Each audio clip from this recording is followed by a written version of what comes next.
Егејскиот дел на Македонија во средината на 20-тиот век поминал низ временски период од речиси една деценија на воени дејствија. Македонците од Егејска Македонија се наоѓале пред опасност да бидат истерани или уништени. Борбата што македонскиот народ во Егејска Македонија ја водел била борба за опстој, но во исто време и борба за слобода. По окупацијата на Грција во 1941, територијата на Егејска Македонија била поделена на 3 окупациони зони. Источниот дел на Егејска Македонија потпаднал под бугарска власт, централниот дел со градот Солун потпаднал под германска власт, додека западниот дел бил окупиран од страна на Италија. Уште во 1941 година македонското национално ослободително движење во Егејска Македонија се консолидирало и започнало борба против новата окупација. Летото 1941 година биле формирани неколку партизански групи во Нигрицко, Кукушко и во Драмско. Како воено-политички сојузник, македонците се определиле за Комунистичката партија на Грција и подоцна ЕЛАС, кои декларирале дека ќе се борат за ослободувањето на Грција од тројната окупација и дека потоа ќе им дозволат нивно самоопределување. Како резултат на заедничката соработка, во септември 1941 година во источниот дел на Егејска Македонија било организирано Драмското востание во содејство на македонски востаници и грци по националност кои биле припадници или членови на Комунистичката партија на Грција.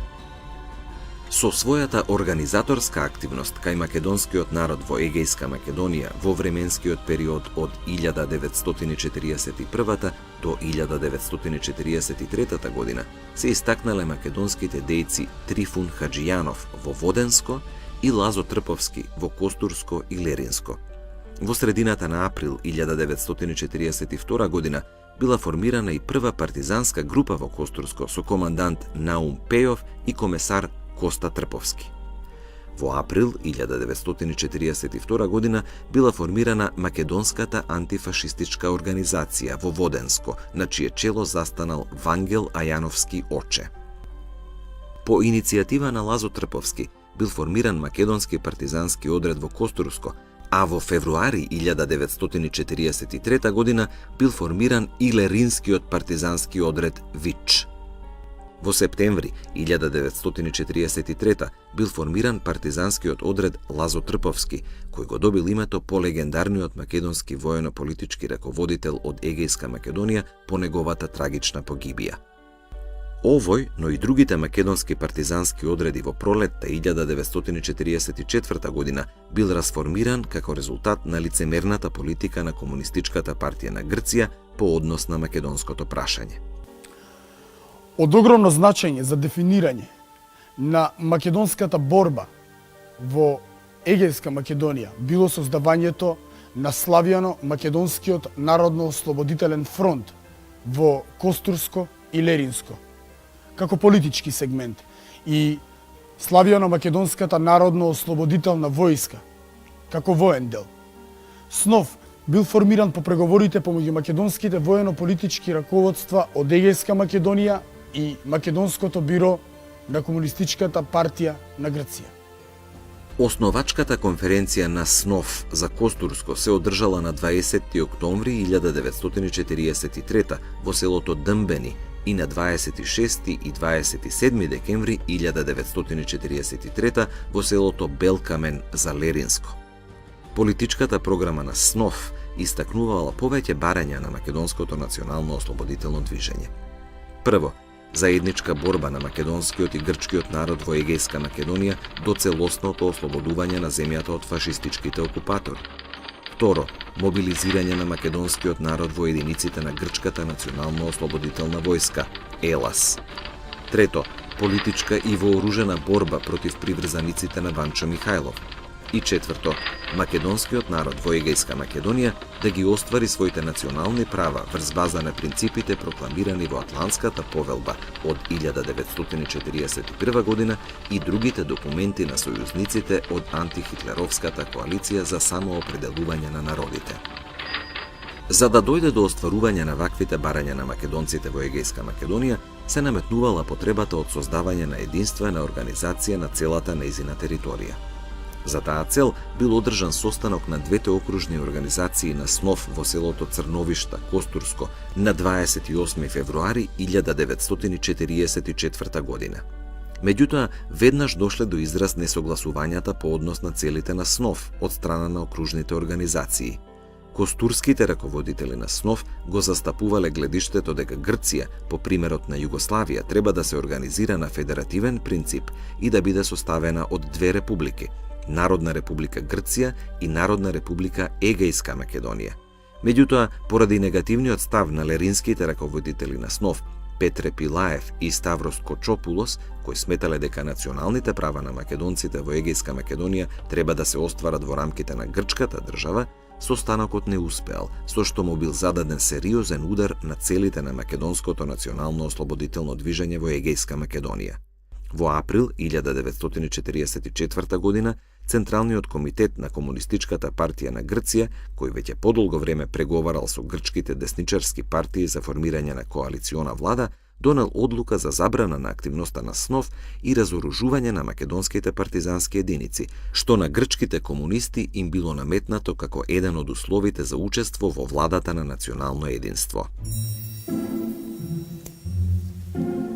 Македонските воено-политички раководители остро се спротивставиле на ваквата непринципиелна политика на Комунистичката партија на Грција и одбиле да ја извршат одлуката. Конфликтот се заканувал да прерасне во вооружен судир со несогледливи последици на довчерашните сојузници.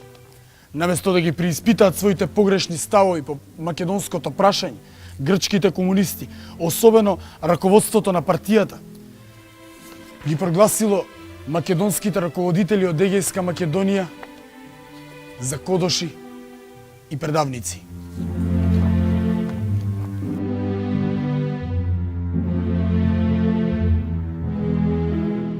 Поради ваквата шовинистичка и лицемерна политика на раководството на Комунистичката партија на Грција, а и пред опасноста од меѓусебни крвопроливања, македонските воено-политички раководители решиле партизанските единици да се префрлат на територијата на Вардарска Македонија.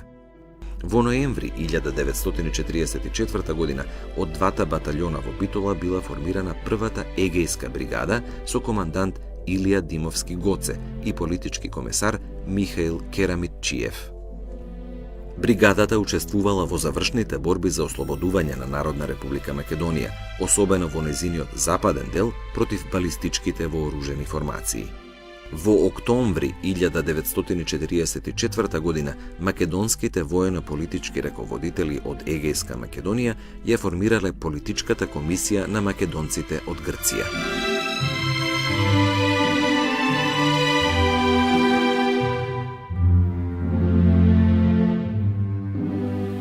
Ова политичко тело на македонците од Егејска Македонија решително го отфрла барањето на Комунистичката партија на Грција, ИЕЛАС, за разоружување на македонските воени единици, упатувајќи проглас кон македонците во кој, меѓу другото, истакнува: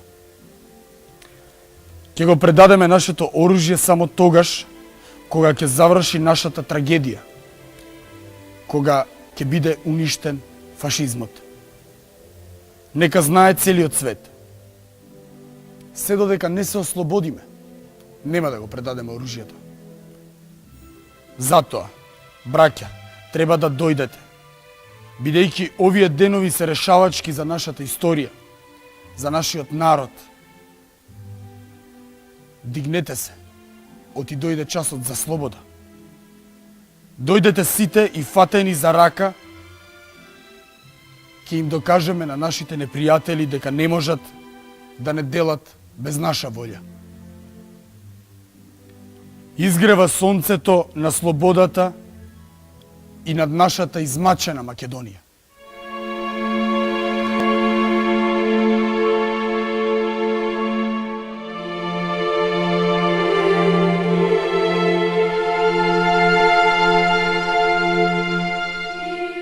На 20 јануари 1945 година била формирана тајната ослободителна македонска организација во Воденско, а на незино чело застанал Вангел Ајановски Оче. Организацијата била создадена во време кога се случила англиската воена интервенција во Грција. Во своето 3-месечно постоење, ТОМО се залагала за национална рамноправност на македонците во Грција и заедничка борба со антифашистичките сили против странската интервенција. Оваа македонска организација во Егејска Македонија била поставена на строго конспиративна основа и била прогонувана дури и од Комунистичката партија на Грција и од ЕЛАС. По повлекувањето на германските воени сили во октомври 1944 година и во услови кога се надзирал крајот на Втората светска војна, борбените действија во Егејска Македонија под грчка власт не престанале. Во услови на масовен терор, убиства и грабежи од грчките владини трупи и англиските интервенционисти, а по капитулацијата на ЕЛАС, на македонскиот народ во Егејска Македонија му била потребна една организација која ќе започне решителна борба за ослободување. На 23 април 1945 година бил одржан основачки состанок на Народно-ослободителниот фронт. На него присуствувале делегати од цела Егејска Македонија, при што било избрано раководство на организацијата во состав Паскал Митровски, секретар, Михаил Керамитчиев, Джоджо Урдов, Атанас Коровешов, Павле Раковски и Минчо Фотев, како членови на потесното раководство. Исто така биле формирани и Народно-ослободителен младински сојуз и антифашистички фронт на жените. Во програмата на Народно-ослободителниот фронт, усвоена на првиот конгрес, биле определени основните цели на оваа македонска организација. Според првото начело, НОФ се борел за независност и демократија во Грција, во заедничко содејство на македонскиот и на грчкиот народ. Втората цел на НОФ била извојување на национална рамноправност на македонците со грците во рамките на една демократска грчка држава. Уште со самото основање на Народно-ослободителниот фронт, организацијата станала мета на напад од страна на грчката власт. Македонските активисти на Народно-ослободителниот фронт биле прогонувани и судени со старите грчки обвинувања дека се велепредавници, автономисти, комитаджии. Раководството на Народно-ослободителниот фронт ја прифатило новонастанатата политичка реалност која била вовед во граѓанска војна и започнало организирање на вооружени групи за отпор. По повод започнувањето на воениот отпор на македонците во Егејска Македонија, воено-политичките раководители на Народно-ослободителниот фронт истакнале проглас во кој, меѓу другото, се вели: теророт, страшните мачења, масовните екзекуции и интернации, логорите на ужасот, безсрамните силувања на македонските мајки, жени и сестри, воопшто систематското уништување на македонскиот народ, како нација, од органите на грчкиот окупатор, ни даваат природно право и императивно ни налагаат да се браниме со оружје. Формирањето на Народно-ослободителниот фронт било непријателски дочекано и од Комунистичката партија на Грција, која слично на владиниот режим ја обвинило НОФ дека е автономистичка организација и дека незините активисти се реакционери, припадници на странски разузнавачки служби и други дисквалификации. Сепак, поради драматичниот развој на настаните во Грција и поразот на ЕЛАС, како и воспоставувањето на монархијата и фалсификуваните избори и победата на грчката десница, Комунистичката партија на Грција полека го менувала односот кон Народно-ослободителниот фронт и се обидувала да најде начин за соработка со довчерашните верни сојузници од Втората светска војна, македонците. Првите контакти помеѓу Народно-ослободителниот фронт и Комунистичката партија на Грција за обединување биле направени во април 1946 година. Компромисот и спогодбата помеѓу Комунистичката партија на Грција и Народно-ослободителниот фронт се случил на 21 ноември 1946 година во селото Турје, Леринско. Со договорот за соработка, во суштина Народно-ослободителниот фронт ја изгубила својата независност поради мешањето, но и стравот на грчките комунисти дека македонската организација по завршувањето на граѓанската војна може да побара интегрално решавање на македонското прашање. Оваа спогодба била штетна за целите на македонската борба во Егејска Македонија и таа не ги одразувала нивните желби и стремежи. Во 1947 година граѓанската војна во Грција се развила со силен интензитет, левичарската ДАГ се наоѓала во офанзива и нејзините воени единици успеале да создадат голема слободна територија која се простирала во Егејска Македонија. На слободната територија населението било претежно од македонска националност. Комунистичката партија на Грција во законските акти кои ги издала го признала националниот идентитет на македонците и нивните национални права во рамките на грчката држава. Во актот број 5 од главниот штаб на ДАГ, издаден на 10 август 1947, се вели: националните малцинства имаат еднакви граѓански и политички права да ја зачуваат и да ја развиваат својата национална култура, верата, националната просвета. На слободните територии во Егејска Македонија привремената власт на ДАГ и Комунистичката партија на Грција организираат училишта во кои наставата се одвивала на македонски јазик. Напоредно со тоа, биле отворени и грчки училишта, и тоа во населени места каде доминантни по бројност биле македонците, што представувало доказ за лицемерната политика на грчките комунисти кон македонското прашање во Егејска Македонија.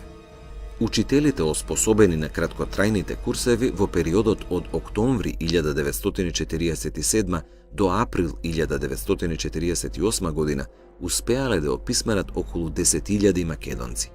Македонските училишта во Егејска Македонија работеле до март 1948 година, кога привремената демократска влада на Грција донела одлука за евакуација на децата во Југославија и во источноевропските комунистички држави.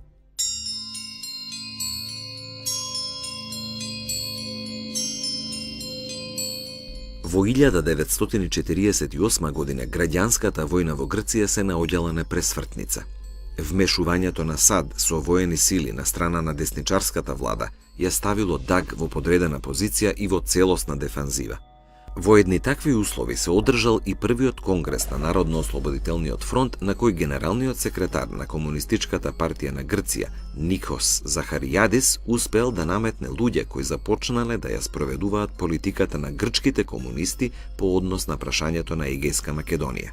Како резултат на ваквата политика била создадена и фракција во Народно-ослободителниот фронт која направила уште поголем раскол во македонската организација. И раководителите на Народно-ослободителниот фронт започнале да се разидуваат во поглед на конечната борба на македонците во Егејска Македонија.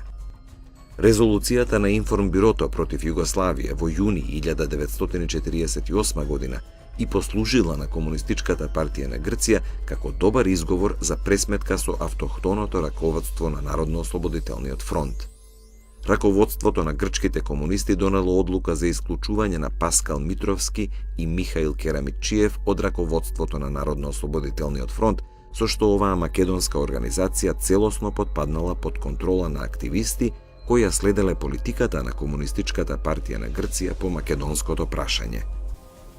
Во обид да се привлечат што повеќе македонци од Егејска Македонија, во момент кога се ближи крајот на војната и поразот на левичарската грчка армија, на вториот плениум на Народно-ослободителниот фронт, на 3 февруари 1949 година, во усвоената резолуција под влијание на грчките комунисти, меѓу другото се барало и интегрално решение за македонското прашање.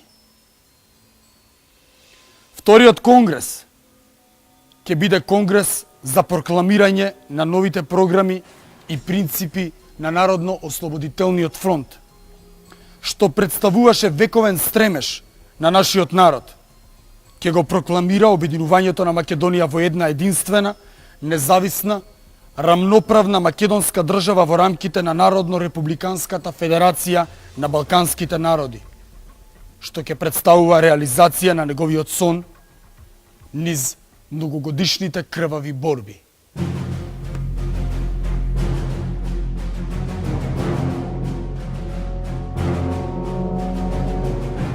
Во 1948 година започнале последните прегрупирања на спротивставените страни во граѓанската војна пред предстојните решавачки битки кои се случиле на планините Вичо и Грамос. За да се заштитат од ужасите на војната, привремената демократска влада на Грција донала одлука да бидат евакуирани децата од подрачјата кои се планирало да бидат зафатени од најголемите битки. Постапката за евакуација на децата од левичарската влада, меѓу кои имало и македонци и грци, започнала во март, а завршила во јуни 1948 година. Најголемиот дел од нив биле испратени во Југославија и земјите од поранешниот источен комунистички блок.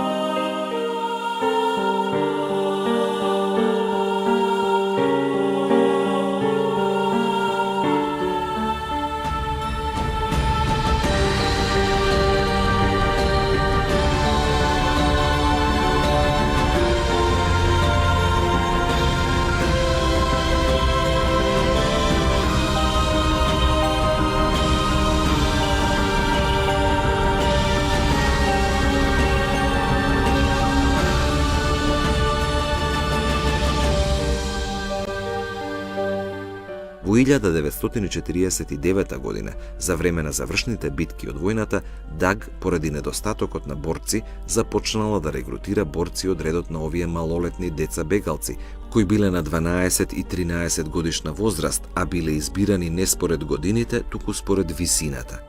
На овој нечовечки и нехуман гест реагирале голем број македонски мајки од Егејска Македонија, особено од Костурско, кои и писмено се обратиле до раководството на Комунистичката партија на Грција и ДАГ да не ги испраќа нивните деца на фронтот и да ги врати кај родителите. Под притисок на меѓународната заедница и на родителите на овие деца, раководството на ДАГ се откажало од овој бесмислен потег. Во март 1949 година бил одржан вториот конгрес на Народно-ослободителниот фронт, кој со своите решенија и одлуки во услови на инфериорна позиција на ДАГ немал некое големо значење за развојот на Народно-ослободителната војна на македонскиот народ во Егејска Македонија. Од Конгресот бил упатен проглас до македонскиот народ да ја продолжи борбата против грчкиот монархофашизам до конечната победа. За да се создаде впечаток дека Комунистичката партија на Грција ја поддржува борбата на македонскиот народ за слобода, во април 1949 година Паскал Митровски бил назначен за министер во привремената демократска влада на Грција, што повеќе имало символично значење отколку некаква суштинска промена во ставовите кон македонците од Егејска Македонија.